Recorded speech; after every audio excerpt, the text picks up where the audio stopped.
नमस्ते दोस्तों, आप सबका स्वागत है हमारे चैनल साहित्य गैलरी में। आज की कहानी का शीर्षक है सुहाग की साड़ी, जिसके लेखक है मुंशी प्रेमचंद जी। आखिर ऐसा क्या हुआ कि एक सुहागन महिला को अपनी शादी की साड़ी का मोह सताने लगता है? तो चलिए सुनते हैं। यह कहना भूल है कि दाम्पत्य सुख के लिए स्त्री पुरुष के स्वभाव में मेल होना आवश्यक है। श्रीमती गौरा और श्रीमान कुंवर रतन सिंह में कोई बात न मिलती थी। गौरा उदार थी, रतन सिंह कौड़ी कौड़ी को दांतों से पकड़ते थे। वह हंसमुख थी, रतन सिंह चिंताशील थे। वह कुल मर्यादा पर जान देती थी, रतन सिंह इसे आडंबर समझते थे। उनके सामाजिक व्यवहार और विचार में भी घोर अंतर था।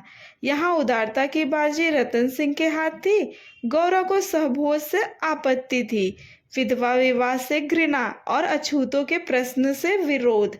रतन सिंह इन सभी समस्याओं के अनुमोदक थे। राजनीतिक विषयों में यह विभिन्नता और भी जटिल थी।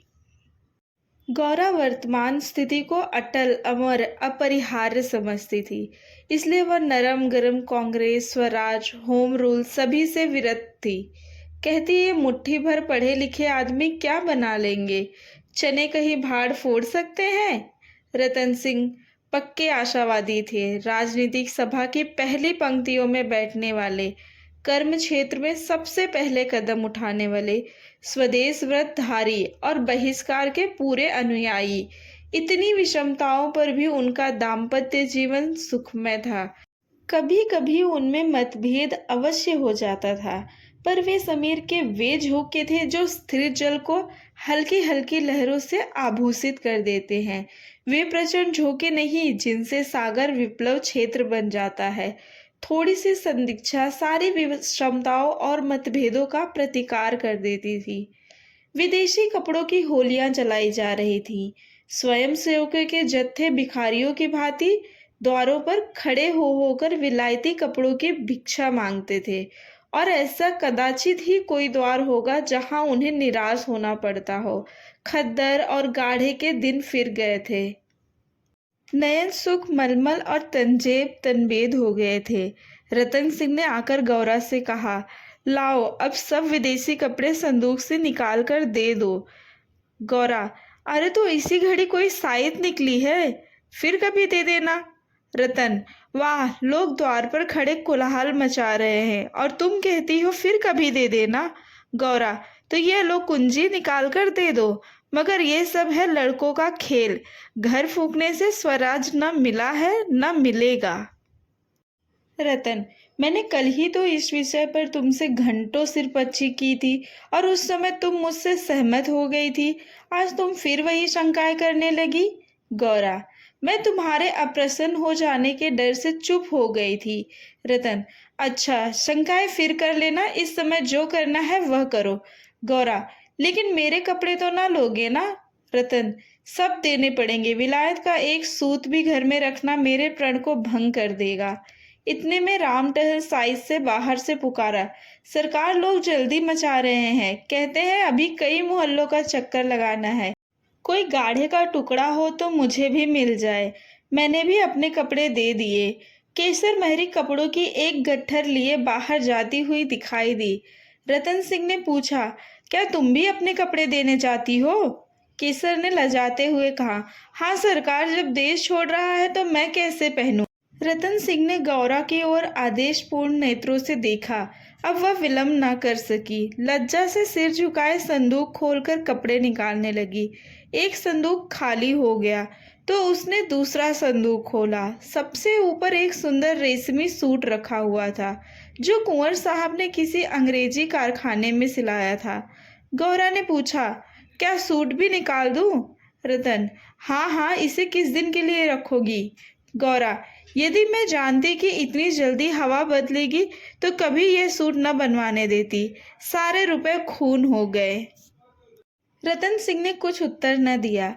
तब गौरा ने अपना संदूक खोला और जलन के मारे स्वदेशी विदेशी सभी कपड़े निकाल निकाल कर फेंकने लगी।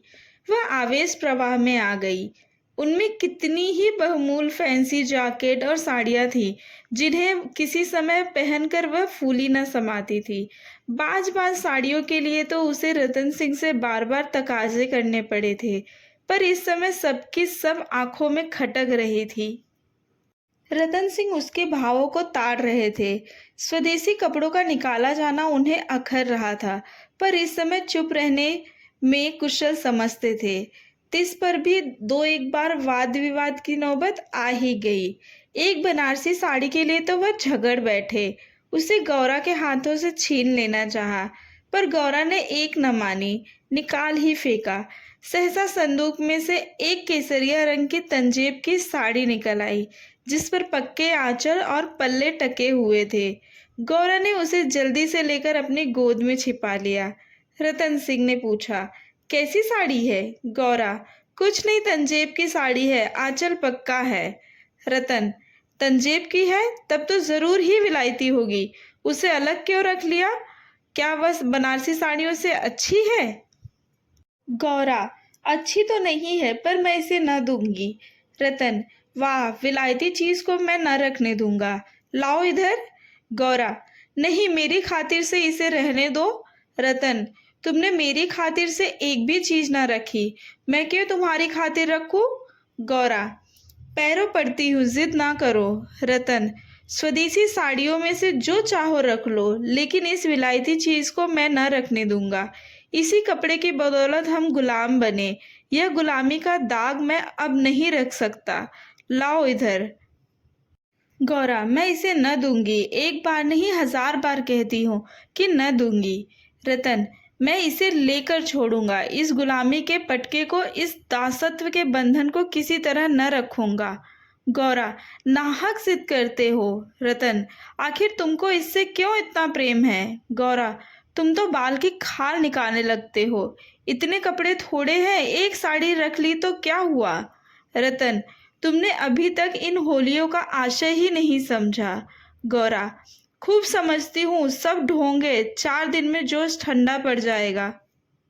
रतन, तुम केवल इतना बता दो कि यह साड़ी तुम्हें क्यों इतनी प्यारी है, तो शायद मैं मान जाऊं।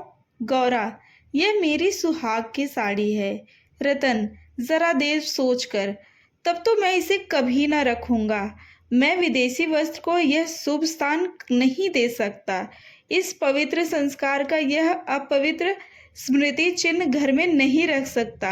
मैं इसे सबसे पहले होली की भेंट करूंगा। लोग कितने हतबुद्धि हो गए थे कि ऐसे शुभ कार्यों में भी विदेशी वस्तुओं का व्यवहार करने में संकोच ना करते थे। मैं इसे अवश्य होली में दूंगा। गौरा, कैसा अशगुन मुंह से निकालते हो। रतन, ऐसी सुहाग की साड़ी का घर में रहना ही अशगुन, अमंगल, अनिष्ट और अनर्थ है। गौरा, यूं चाहे जबरदस्ती से छीन जाओ, पर खुशी से न दूंगी। रतन, तो फिर मैं जबरदस्ती ही करूंगा, मजबूरी है। यह कहकर वह लपके कि गौरा के हाथों से साड़ी छीन लूं। गौरा ने उसे मजबूती से पकड़ लिया और रतन की ओर कातर नेत्रों से देखकर कहा, तुम्हें मेरे सिर की कसम। केसर महरी बोली, बहू जी की इच्छा है तो रहने दीजिए। रतन सिंह के बढ़े हुए हाथ रुक गए, मुख मलिन हो गया। उदास होकर बोले, मुझे अपना व्रत तोड़ना पड़ेगा, प्रतिज्ञा पत्र पर झूठे हस्ताक्षर करने पड़ेंगे। खैर, यही सही। शाम हो गई थी। द्वार पर स्वयंसेवक गण और शोर मचा रहे थे। कुंवर साहब, जल्दी आइए, श्रीमती जी से भी कह दीजिए हमारी प्रार्थना स्वीकार करें, बहुत देर हो रही है।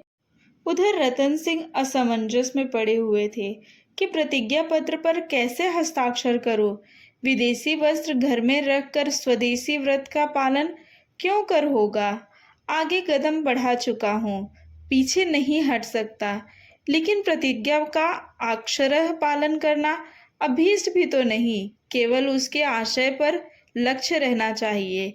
इस विचार से मुझे प्रतिज्ञा पत्र पर हस्ताक्षर करने का पूरा अधिकार है। त्रिया हट के सामने किसी की नहीं चलती। यूं चाहूं तो एक ताने में काम निकल सकता है, पर उसे बहुत दुख होगा। बड़ी भावुक है, उसके भावों का आदर करना मेरा कर्तव्य है। गौरा भी चिंता में डूबी हुई थी। सुहाग की साड़ी सुहाग का चिन्ह है, उसे आग। कितने अशगुन की बात है। ये कभी कभी बालकों की भांति जिद करने लगते हैं, अपनी धुन में किसी की नहीं सुनते, बिगड़ते हैं तो मानो मुंह ही नहीं सीधा होता।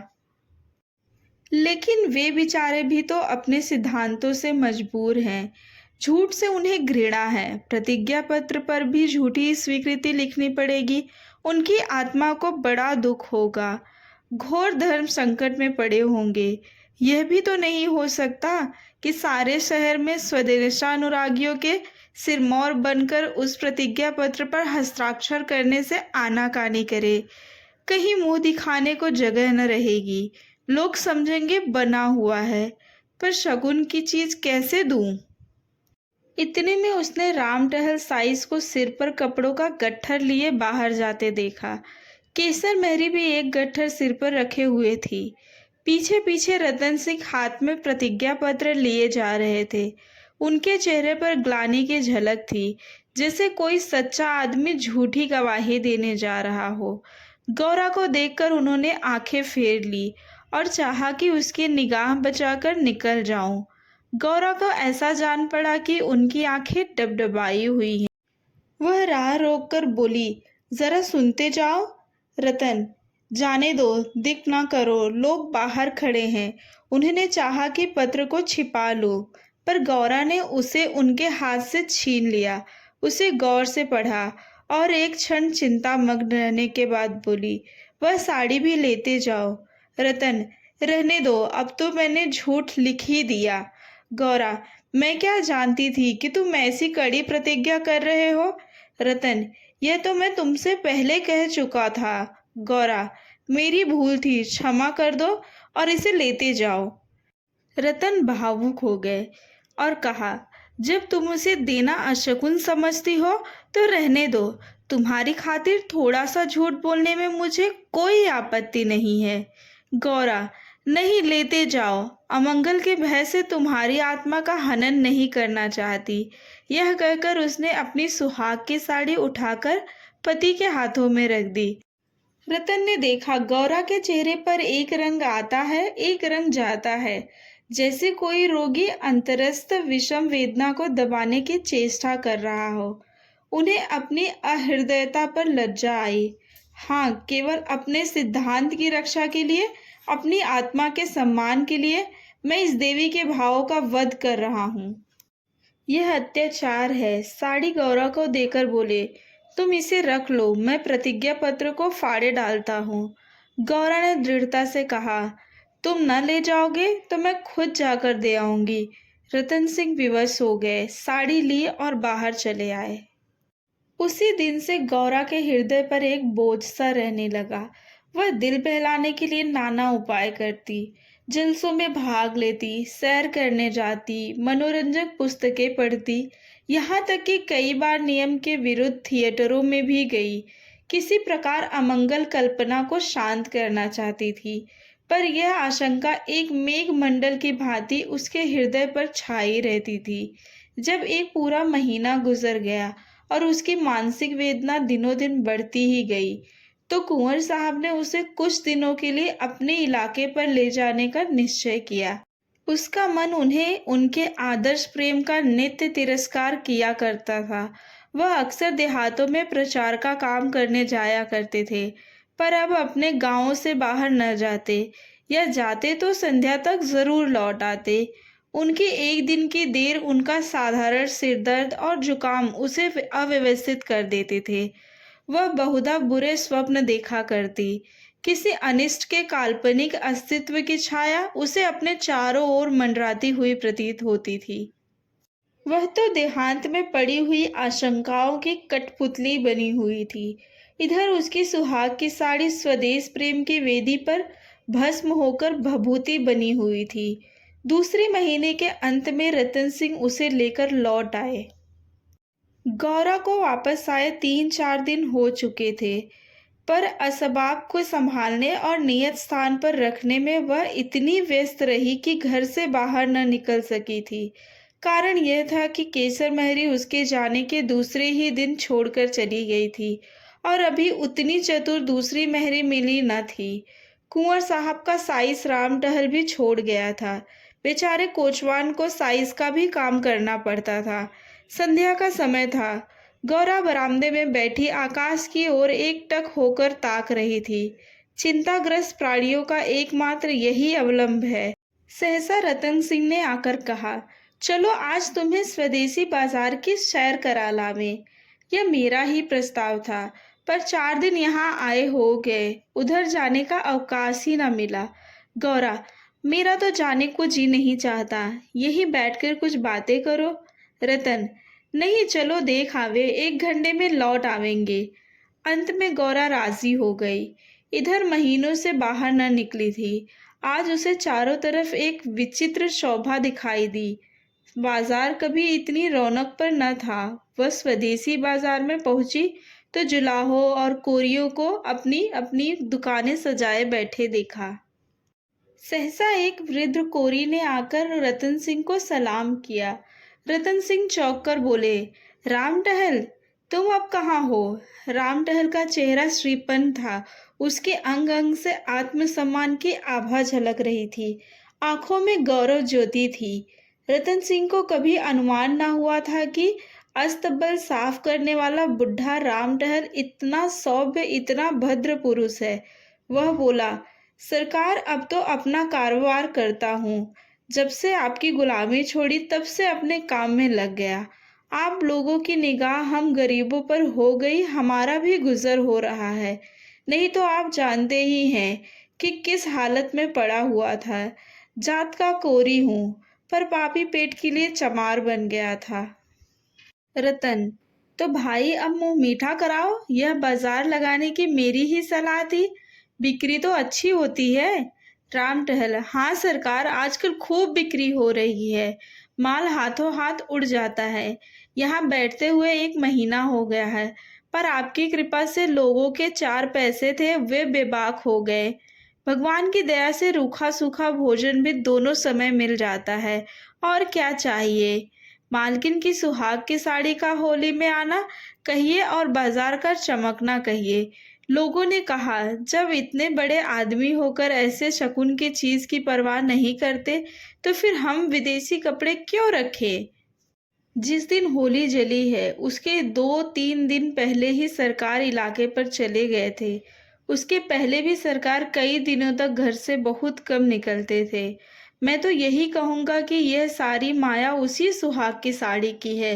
इतने में एक अधेड़ स्त्री गौरा के सामने आकर बोली, बहू जी, मुझे भूल तो नहीं गई? गौरा ने सिर उठाया तो सामने केसर महरी खड़ी हुई थी। हाथ पांव में भी मामूली गहने भी थे। चेहरा खिला हुआ था। स्वाधीन जीवन का गौरव एक एक भाव से प्रस्फुटित हो रहा था। गौरा ने कहा, इतनी जल्दी भूल जाऊंगी? अब कहाँ हो? हमें लौटने भी न दिया, बीच में ही उड़ भागी। केसर, क्या करूं सरकार, अपना काम चलते देखकर सब्र न हो सका। जब तक रोजगार न चलता था तब तक लाचारी थी। पेट के लिए सेवा टहल, कर्म कुकर्म सभी करना पड़ता था। अब आप लोगों की दया से हमारे भी दिन लौटे हैं। अब दूसरा काम नहीं किया जाता। अगर बाजार का यही रंग रहा तो अपनी कमाई खाए न चुकेगी। ये सब आपकी साड़ी की महिमा है। उसकी बदौलत हम गरीबों को कितने ही घर बस गए। 1 महीना पहले इन दुकान वालों में से किसी को रोटियां का ठिकाना न था। कोई साइसी करता था, कोई तासिब बजाता था, यहाँ तक कि कई आदमी मेहतर का काम करते थे। कितने ही भीख मांगते थे। अब सब अपने धंधे में लग गए हैं।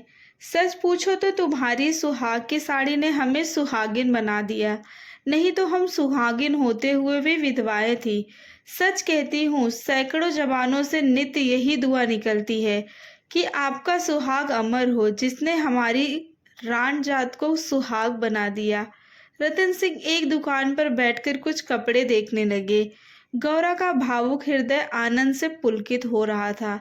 उसकी सारी अमंगल कल्पनाएं स्वप्नवृत विच्छिन्न होती जाती थी। आंखें सजल हो गई थी और सुहाग की देवी अश्रु संचित नेत्रों के सामने खड़ी आंचल फैलाकर उसे आशीर्वाद दे रही थी। उसने रतन सिंह को भक्तिपूर्ण आंखों से देखकर कहा, मेरे लिए भी एक साड़ी ले लो। जब गौरा यहाँ से चली तो सड़क की बिजलियां जल चुकी थी। सड़कों पर खूब प्रकाश था। उसका हृदय भी आनंद के प्रकाश से जगमगा रहा था। रतन सिंह ने पूछा, सीधे घर चलूं? गौरा, नहीं, छावनी की तरफ होते चलो। रतन, बाजार खूब सजा हुआ था। गौरा, यह जमीन लेकर एक स्थायी बाजार बनवा दो। स्वदेशी कपड़ों की दुकानें हो और किसी से किराया न लिया जाए। रतन, बहुत खर्च पड़ेगा। गौरा, मकान बेच दो, रुपए ही रुपए हो जाएंगे। रतन, और रहे पेड़ के तले? गौरा, नहीं, गांव वाले मकान में। रतन, सोचूंगा। गौरा, जरा देर में। इलाके भर में खूब कपास की खेती कराओ। जो कपास बोए उसकी बेगार माफ कर दो। रतन, हाँ, तदबीर अच्छी है, दूनी उपज हो जाएगी। गौरा, कुछ देर सोचने के बाद, लकड़ी बिना दाम दो तो कैसा हो? जो चाहे चरखे बनवाने के लिए काट ले जाए। रतन, लूट मच जाएगी। गौरा, ऐसी बेईमानी कोई ना करेगा। जब उसने गाड़ी से उतरकर घर में कदम रखा तो चित्त शुभ कल्पनाओं से प्रफुल्लित हो रहा था, मानो कोई बछड़ा खूंटे से छूटकर किलोले कर रहा हो। तो ये कहानी यहीं समाप्त होती है। रतन सिंह और गौरा ने अपना समस्त जीवन दूसरों की भलाई के लिए व्यतीत किया। अगर आपको कहानी अच्छी लगी हो तो हमारे चैनल साहित्य गैलरी को सब्सक्राइब कर सकते हैं। फिर मिलेंगे एक नई वीडियो में। धन्यवाद।